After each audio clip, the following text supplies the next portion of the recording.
Hi friends, welcome to ladies planet. ഇന്ന് നമ്മൾ ചെയ്യുന്നത് വളരെ സ്പെഷ്യലായിട്ടുള്ളൊരു റെസിപ്പിയാണ്. അപ്പോൾ നമ്മളെപ്പോഴും ലേഡീസ് പ്ലാനറ്റിൽ സ്പെഷ്യലായിട്ടുള്ള റെസിപ്പീസ് മാത്രമേ ഷെയർ ചെയ്യാറുള്ളൂ. അപ്പോൾ ഇന്നും ഞാൻ വന്നിട്ടുള്ളത് നിങ്ങൾക്ക് വളരെ ഉപകാരപ്രദമാകുന്ന ഒരു റെസിപ്പി കൊണ്ടാണ്. അപ്പോൾ ഇന്ന് ഞാൻ ചെയ്യുന്നത് ഒരു ചപ്പാത്തിയാണ്. അപ്പോൾ ചപ്പാത്തി എന്ന് പറയുമ്പോൾ നമുക്ക് അധികം പേർക്ക് ഉണ്ടാക്കാൻ അറിയുന്ന ഒരു ഐറ്റം ആണല്ലേ. അപ്പോൾ ഇന്ന് നമ്മൾ ചെയ്യുന്നത് വളരെ സ്പെഷ്യലായിട്ടുള്ളൊരു ചപ്പാത്തിയാണ്. സോഫ്റ്റ് ആയിട്ടുള്ളൊരു ചപ്പാത്തിയാണ്. ഈ ചപ്പാത്തിയിലേക്ക് നമ്മൾ 2 സീക്രട്ട് ഇൻഗ്രീഡിയൻസ് ചേർക്കും. അതിലൊന്ന് നിങ്ങൾക്ക് പലർക്കും അറിയുന്നത് തന്നെ ആയിരിക്കും, പക്ഷേ ഒരു ചേരുവ നിങ്ങളിൽ ഒരുപാട് പേർക്ക് പുതിയൊരു അറിവായിരിക്കും. അങ്ങനെ ഒരു ചേരുവ ചപ്പാത്തിയിലേക്ക് ചേർക്കും എന്നുള്ളത്. അപ്പോൾ ഈ ഒരു ഇൻഗ്രീഡിയൻറ്റ് നമ്മുടെ ചപ്പാത്തിയെ നല്ല സോഫ്റ്റ് ആക്കുകയും ചെയ്യും. അതിൻ്റെ കൂടെ തന്നെ ടേസ്റ്റിലും കാര്യമായിട്ടുള്ളൊരു മാറ്റം തന്നെ വരുത്തും. അപ്പോൾ നിങ്ങൾക്ക് ഇൻഗ്രീഡിയൻറ്റ് കാണുമ്പോൾ തന്നെ മനസ്സിലാകും ടേസ്റ്റിൽ എത്രത്തോളം മാറ്റം ഉണ്ടാവുമെന്ന്. അപ്പോൾ നമുക്ക് എങ്ങനെയാണ് ഈ സ്പെഷ്യൽ ചപ്പാത്തി തയ്യാറാക്കുന്നത് നോക്കാം. അപ്പോൾ ആദ്യം നമുക്ക് ചപ്പാത്തിയിലേക്കുള്ള മാവ് ഉണ്ടാക്കിയെടുക്കണം. അപ്പോൾ അതിന് വേണ്ടിയിട്ട് ഞാനിവിടെ ഒരു ബൗളിലേക്ക് 1 കപ്പ് ഗോതമ്പ് പൊടി ചേർത്ത് കൊടുക്കുകയാണ്. നമ്മളിപ്പോൾ 1 കപ്പ് പൊടി വെച്ചിട്ടാണ് ചപ്പാത്തി ഉണ്ടാക്കുന്നത്. 1 കപ്പ് പൊടി എടുക്കുമ്പോൾ ബാക്കിയുള്ള ഇൻഗ്രീഡിയൻസ് ഒക്കെ എത്ര ചേർക്കണം എന്നുള്ളതാണ് ഞാൻ പറയുന്നത്. അപ്പോൾ നിങ്ങൾ അതിനനുസരിച്ചിട്ട് കൂട്ടിയെടുക്കണം. അപ്പോൾ 2 കപ്പാണെങ്കിൽ ബാക്കിയുള്ള ഇൻഗ്രീഡിയൻസ് ഒക്കെ അതിനനുസരിച്ചിട്ട് കൂട്ടിയെടുക്കണം കേട്ടോ. അപ്പോൾ ആദ്യം നമുക്കിതിലേക്ക് ആവശ്യത്തിനുള്ള ഉപ്പ് ചേർത്ത് കൊടുക്കാം. ഇനി നമുക്ക് നമ്മുടെ ചപ്പാത്തിയെ സോഫ്റ്റ് ആക്കുന്ന ആദ്യത്തെ സീക്രട്ട് ഇൻഗ്രീഡിയൻറ്റ് ചേർത്ത് കൊടുക്കാം. അപ്പോൾ അത് നിങ്ങൾക്ക് പലർക്കും അറിയുന്നത് തന്നെ ആയിരിക്കും. നമ്മൾ പൊറോട്ട ഉണ്ടാക്കുമ്പോഴൊക്കെ ചേർക്കാറുണ്ട്. അപ്പോൾ ഇതിലേക്ക് ഞാൻ ചേർക്കുന്നത് 1/2 ടീസ്പൂൺ പഞ്ചസാരയാണ്.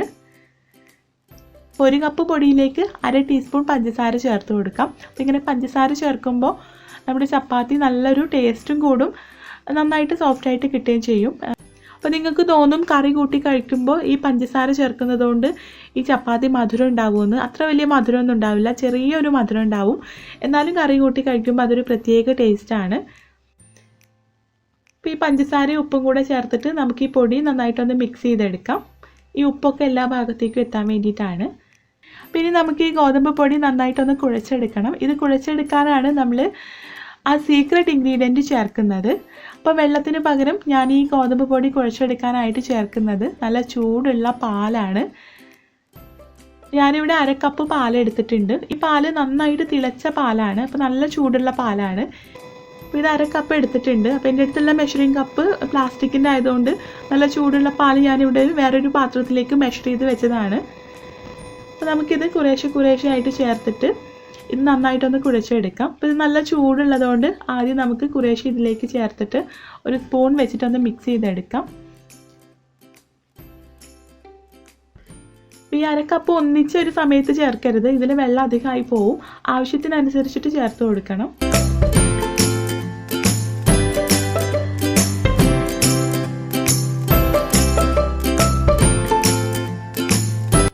ഇതിലേക്ക് നമ്മൾ ആവശ്യത്തിനുള്ള പാല് ചേർത്ത് കൊടുത്തിട്ടുണ്ട്. പിന്നെ നമുക്കിത് കൈ വെച്ചിട്ട് തന്നെ നന്നായിട്ടൊന്ന് കുഴച്ചെടുക്കാം. ഇത് ഗോതമ്പ് പൊടി ആയതുകൊണ്ട് നമ്മളിത് കൈ വെച്ചിട്ട് നന്നായിട്ട് കുഴയ്ക്കുന്ന സമയത്ത് കയ്യിൽ ഒട്ടിപ്പിടിക്കുന്നത് നമുക്കറിയാമല്ലോ. അപ്പോൾ ഞാനിപ്പോൾ ഇവിടെ കയ്യിൽ കുറച്ച് എണ്ണ പുരട്ടിയിട്ടാണ് ഇത് കുഴച്ചെടുക്കുന്നത്. ഇതിലേക്ക് ഒരു 1.5 ടീസ്പൂൺ എണ്ണ നമുക്ക് വേണം. അപ്പോൾ ഞാനിത് ഇടയ്ക്കിടയ്ക്കായിട്ട് കയ്യിൽ പുരട്ടി കൊടുക്കുകയാണ് ചെയ്യുന്നത്, കയ്യിൽ ഒട്ടിപ്പിടിക്കാതിരിക്കാൻ വേണ്ടിയിട്ട്. അപ്പോൾ 1.5 ടീസ്പൂൺ എണ്ണ അതിലേക്ക് ചേർത്ത് കൊടുക്കുക, അല്ലെങ്കിൽ ഇതുപോലെ കയ്യിൽ പുരട്ടിയിട്ട് മാവിലേക്ക് ചേർത്ത് കൊടുക്കുകയും ചെയ്യാം. എങ്ങനെയാണെങ്കിലും കുഴപ്പമില്ല. എണ്ണ ചേർക്കുമ്പോൾ നമ്മുടെ മാവ് ഒന്നുകൂടെ ഒന്ന് സോഫ്റ്റായിട്ട് കിട്ടും.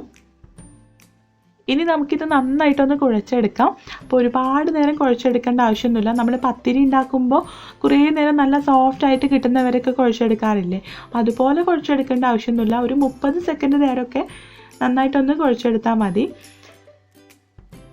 ഇപ്പോൾ നമ്മൾ ഈ ഗോതമ്പ് പൊടി നന്നായിട്ടൊന്ന് കുഴച്ചെടുത്തിട്ടുണ്ട്. അപ്പോൾ നിങ്ങൾക്കിത് കാണുമ്പോൾ മനസ്സിലാകുന്നുണ്ടാകും, നമ്മളിത് വിരൽ വെച്ചിട്ട് പ്രസ് ചെയ്യുന്ന സമയത്ത് കുഴിഞ്ഞു പോകുന്നുണ്ട്. നല്ല സോഫ്റ്റായിട്ട് നമുക്ക് കിട്ടിയിട്ടുണ്ട്. അപ്പോൾ ഇതിലേക്ക് ഞാൻ ഇതുവരെ 1/2 കപ്പ് പാലെടുത്തതിൽ ഇത്രയും പാല് ബാക്കിയുണ്ട്. അപ്പോൾ 1/2 കപ്പ് മുഴുവനായിട്ടൊന്നും നമ്മൾ എടുത്തിട്ടില്ല. ഒരു 2 ടേബിൾ സ്പൂണോളം പാല് ബാക്കിയുണ്ട്. അപ്പോൾ നിങ്ങൾ അതിനനുസരിച്ചിട്ട് ചേർത്ത് കൊടുക്കുക. എല്ലാം കൂടെ ഒന്നിച്ച് ചേർത്ത് കഴിഞ്ഞാൽ അതിൽ വെള്ളം അധികമായി പോവും, അതായത് പാൽ അധികമായി പോവും. അപ്പോൾ കുറേശ്ശെ ആയിട്ട് തന്നെ പാൽ ചേർത്തിട്ട് മിക്സ് ചെയ്തെടുക്കാൻ ശ്രദ്ധിക്കണം. ഇനി ഈ മാവ് 1/2 മണിക്കൂർ റെസ്റ്റ് ചെയ്യാൻ വെക്കണം. അപ്പോൾ ഇത് മൂടി വെച്ചിട്ട് തന്നെ റെസ്റ്റ് ചെയ്യാനായിട്ട് വെക്കണം കേട്ടോ. നമ്മളിത് തുറന്നിട്ടാണ് വെക്കുന്നതെങ്കിൽ ഈ ഒരു മാവ് ഹാർഡായി പോവും. അതുകൊണ്ട് തന്നെ നമുക്കിത് അരമണിക്കൂറൊക്കെ കഴിയുമ്പോൾ ഇത് വീണ്ടും ആദ്യം മുതൽ തന്നെ കുഴച്ചെടുത്ത് സോഫ്റ്റ് ആക്കേണ്ടി വരും. അപ്പോൾ ഇത് മൂടി വെക്കുകയാണെങ്കിൽ അരമണിക്കൂർ കഴിഞ്ഞെടുത്താലും നമ്മുടെ ഈ ഒരു മാവ് ഇതുപോലെ തന്നെ സോഫ്റ്റായിട്ട് ഇരിക്കുന്നുണ്ടാവും.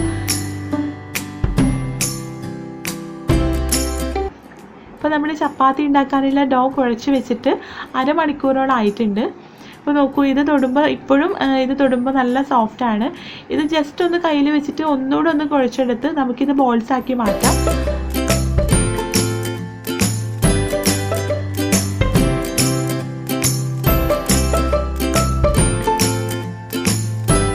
അപ്പോൾ നമുക്ക് ഈ ഒരു കപ്പ് പൊടി കൊണ്ട് 7 ചപ്പാത്തി ഉണ്ടാക്കാനുള്ള ബോൾസാണ് കിട്ടിയിട്ടുള്ളത്. അപ്പോൾ ഞാൻ എപ്പോഴും ആദ്യം പത്തിരി പ്രസ് വെച്ചിട്ട് ഒന്ന് പ്രസ് ചെയ്ത് കൊടുത്തിട്ട് പിന്നീടാണ് പരത്തിയെടുക്കുന്നത്. അപ്പോൾ നിങ്ങൾ നേരിട്ട് തന്നെ പരത്തിയെടുക്കുകയാണെങ്കിൽ നേരിട്ട് പരത്തിയെടുക്കാം. അപ്പോൾ എങ്ങനെയാണെങ്കിലും കുഴപ്പമൊന്നുമില്ല. അപ്പോൾ ഞാനിവിടെ പത്തിരി പ്രസ്സിൽ കുറച്ച് പൊടി ഇട്ടിട്ട് ഒന്ന് പ്രസ് ചെയ്തെടുക്കുകയാണ്.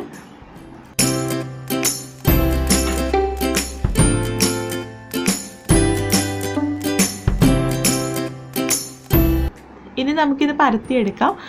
ഇനി നമുക്ക് പ്രസ് ചെയ്ത് വെച്ച് ചപ്പാത്തി പരത്തിയെടുക്കണം. അപ്പോൾ ഞാനിവിടെ ചപ്പാത്തി പരത്തിയെടുക്കാൻ വേണ്ടിയിട്ട് പത്തിരിപ്പൊടിയാണ് എടുത്തിട്ടുള്ളത്, അരിപ്പൊടി. അപ്പോൾ അരിപ്പൊടി വെച്ചിട്ട് നമ്മൾ ചപ്പാത്തി പരത്തിയെടുക്കുകയാണെങ്കിൽ നമുക്ക് ഏറ്റവും തിന്നായിട്ട് തന്നെ പരത്തിയെടുക്കാനായിട്ട് പറ്റും.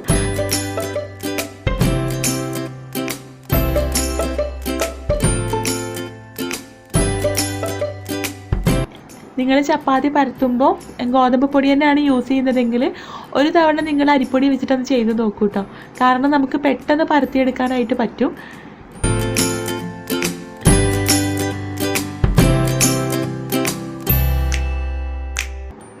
അപ്പോൾ ചപ്പാത്തി പരത്തി കഴിഞ്ഞാൽ അതിൻ്റെ പുറത്തുള്ള പൊടിയൊക്കെ ഒന്ന് തട്ടിക്കൊടുക്കുക, അല്ലെങ്കിൽ ഇത് പെട്ടെന്ന് കരിഞ്ഞു പോകും.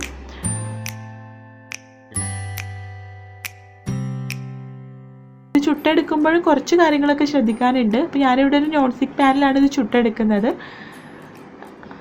അപ്പോൾ എണ്ണ പുരട്ടാതെയാണ് ഞാൻ ചുട്ടെടുക്കുന്നത്. നിങ്ങൾക്ക് വേണമെങ്കിൽ ഓയിൽ തടവിയിട്ട് ചുട്ടെടുക്കാം. ഈ പാൻ നന്നായിട്ട് ചൂടായിട്ടുണ്ട്. ഇതിലേക്ക് നമുക്ക് ചപ്പാത്തി ഇട്ട് കൊടുക്കാം. ചപ്പാത്തി പാനിലേക്ക് ഇട്ടിട്ട് ഒരു 10 സെക്കൻഡ് ആകുമ്പോൾ തന്നെ നമുക്കിതൊന്ന് തിരിച്ചിട്ട് കൊടുക്കണം.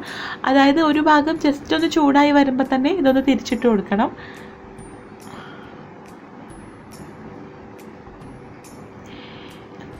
ഇനി നമ്മൾ ഈ മറിച്ചിട്ട ഭാഗം ഒന്ന് ചൂടായി വരുന്ന സമയത്ത് തന്നെ നമുക്ക് ഒന്നുകൂടെ തിരിച്ചിട്ട് കൊടുക്കാം. അപ്പോഴേക്കും നമ്മുടെ ചപ്പാത്തി നന്നായിട്ട് പൊങ്ങി വരും. അപ്പോൾ ചുട്ടെടുക്കുമ്പോൾ ഈ ഒരു കാര്യം മാത്രം ശ്രദ്ധിച്ചാൽ മതി. ഒരുപാട് നേരം ഓരോ ഭാഗവും ചുട്ടെടുക്കേണ്ട. ഒന്ന് ചൂടായി കഴിയുമ്പോൾ തന്നെ തിരിച്ചിട്ട് കൊടുക്കാം. അപ്പോൾ അങ്ങനെ തിരിച്ചിട്ട് കൊടുക്കുമ്പോൾ നമ്മുടെ ചപ്പാത്തി പെട്ടെന്ന് തന്നെ പൊങ്ങി വരും.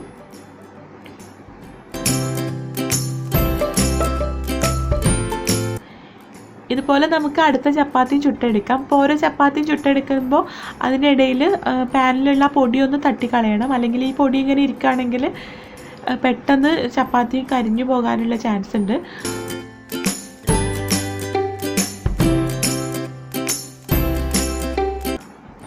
നമ്മൾ രണ്ടാമത്തെ ചപ്പാത്തി പാനിലേക്ക് ഇട്ട് കൊടുത്തിട്ടുണ്ട്. ഒരു ഭാഗം ജസ്റ്റ് ഒന്ന് ചൂടാവുന്ന സമയത്ത് നമുക്കിതൊന്ന് മറിച്ചിട്ട് കൊടുക്കാം.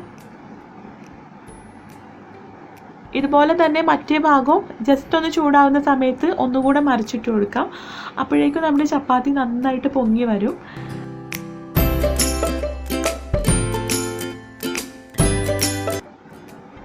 നോക്കൂ, നമ്മുടെ ചപ്പാത്തി നന്നായിട്ട് പൊങ്ങി വരുന്നുണ്ട്. അപ്പോൾ നമ്മൾ ആകെ 7 ചപ്പാത്തിയാണ് ഉണ്ടാക്കിയത്. ഈ 7 ചപ്പാത്തി നന്നായിട്ട് പൊങ്ങി വന്നിട്ടുണ്ട്. അപ്പോൾ ചുട്ടെടുക്കുമ്പോൾ ഈ ഒരു കാര്യം ശ്രദ്ധിച്ചാൽ മതി. ഒരുപാട് നേരം 2 സൈഡും ചൂടാക്കി എടുക്കേണ്ട ആവശ്യമില്ല. ചപ്പാത്തി ജസ്റ്റ് ഒന്ന് ചൂടാവുന്ന സമയത്ത് തന്നെ മറിച്ചിട്ട് കൊടുക്കണം. അങ്ങനെ 2 സൈഡും ജസ്റ്റ് ഒന്ന് ചൂടാക്കി എടുക്കുക. മൂന്നാമത്തെ മറിച്ചിടുമ്പോഴേക്കും നന്നായിട്ട് നമ്മുടെ ചപ്പാത്തി പൊങ്ങി വരും. അങ്ങനെ നല്ല സോഫ്റ്റും ടേസ്റ്റി ആയിട്ടുള്ള ചപ്പാത്തി റെഡി ആയിട്ടുണ്ട്. അപ്പോൾ നമ്മൾ എപ്പോഴും ചപ്പാത്തി ഉണ്ടാക്കുന്നവർ തന്നെയാണ്. പക്ഷേ നിങ്ങൾ ഒരു തവണ ഇതുപോലെ ഒന്ന് ചപ്പാത്തി ഉണ്ടാക്കി നോക്കൂ. തീർച്ചയായിട്ടും നിങ്ങൾക്ക് ഇഷ്ടപ്പെടും. എപ്പോഴും ഇതുപോലെ ചപ്പാത്തി ഉണ്ടാക്കണമെങ്കിൽ നമ്മുടെ വീട്ടിൽ പാലൊന്നും എപ്പോഴും അവൈലബിൾ ആയിക്കൊള്ളണമെന്നില്ല. അപ്പോൾ ഇടയ്ക്കൊക്കെ ഇതുപോലെയും ട്രൈ ചെയ്യാം. നല്ല ടേസ്റ്റിയാണ്. നമ്മൾ സാധാരണ ചപ്പാത്തി കഴിക്കുന്നതിൽ നിന്നും ഡിഫറെൻ്റ് ആയിട്ടുള്ളൊരു ടേസ്റ്റാണ്. അപ്പോൾ നിങ്ങൾക്കിത് കാണുമ്പോൾ തന്നെ ഈ ഒരു സീക്രട്ട് ഇൻഗ്രീഡിയൻറ്റ് കണ്ടപ്പോൾ തന്നെ മനസ്സിലായിട്ടുണ്ടാകും ഇത് നല്ല ടേസ്റ്റിയാണെന്ന്. അപ്പോൾ അതുപോലെ തന്നെ നല്ല ടേസ്റ്റിയാണ്. അപ്പോൾ നിങ്ങൾ തീർച്ചയായിട്ടും ട്രൈ ചെയ്ത് നോക്കണം. ട്രൈ ചെയ്ത് നോക്കിയിട്ട് ഫീഡ്ബാക്ക്സ് അറിയിക്കുക. അപ്പോൾ എപ്പോഴും പറയുന്ന പോലെ തന്നെ നിങ്ങൾക്ക് ഈ വീഡിയോ ഇഷ്ടമായിട്ടുണ്ടെങ്കിൽ ലൈക്ക് ചെയ്യാനും ഷെയർ ചെയ്യാനും മറക്കരുത്. അതുപോലെ നമ്മുടെ ചാനൽ ഇതുവരെ സബ്സ്ക്രൈബ് ചെയ്തിട്ടില്ലെങ്കിൽ ഒന്ന് സബ്സ്ക്രൈബ് ചെയ്യണം. സബ്സ്ക്രൈബ് ചെയ്യുമ്പോൾ അതിന് തൊട്ടടുത്തൊരു ബെല്ലൈക്കൺ കാണും, അത് പ്രസ് ചെയ്യണം കേട്ടോ. അപ്പോൾ നമുക്ക് അടുത്ത വീഡിയോ ആയിട്ട് കാണാം. താങ്ക്